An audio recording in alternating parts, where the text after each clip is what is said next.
নবীজি সাল্লাল্লাহু আলাইহি সাল্লামের এই ঘটনাটি পড়ার পর আপনি নিজের অজান্তেই হেসে ফেলবেন। একদিন এক দরিদ্র মানুষ নবীজির জন্য কিছু আঙ্গুর ফল উপহার নিয়ে আসলো। নবীজি সাল্লাল্লাহু আলাইহি সাল্লাম হাত বাড়িয়ে আঙ্গুরগুলো নিলেন। তারপর মানুষটির সামনে তিনি আঙ্গুরগুলো থেকে একটা আঙ্গুর ছিঁড়ে নিজের মুখে দিলেন এবং আঙ্গুরে কামড় দেওয়ার পর তিনি খুশি হয়ে হেসে উঠলেন। এরপর হাসি মুখে দরিদ্র মানুষটির সাথে গল্প করতে করতে একটা একটা করে নবীজি সাল্লাল্লাহু আলাইহি সাল্লাম সব কয়টা আঙ্গুর খেয়ে ফেললেন।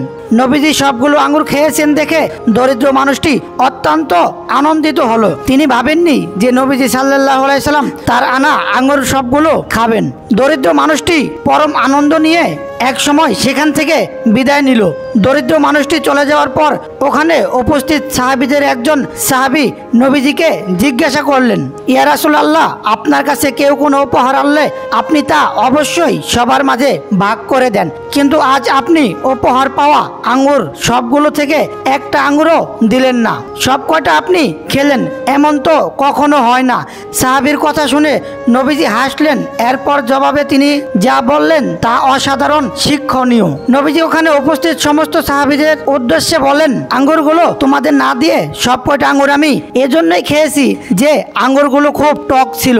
যদি তোমাদের দিতাম তবে আঙ্গুরগুলো খেতে গিয়ে আচমকা টকের তীব্রতায় তোমরা মুখ বিকৃত করতে। এতে দরিদ্র মানুষটি বুঝে যেত যে তার আনা আঙ্গুরগুলো ভালো হয়নি, এতে সে কষ্ট পেত।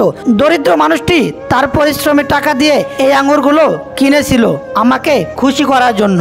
সে তার সর্বোচ্চ সাধ্য দিয়ে আমাকে খুশি করতে চেয়েছিল। এর বিনিময়ে আমি কি করে তার মনে আঘাত দেই?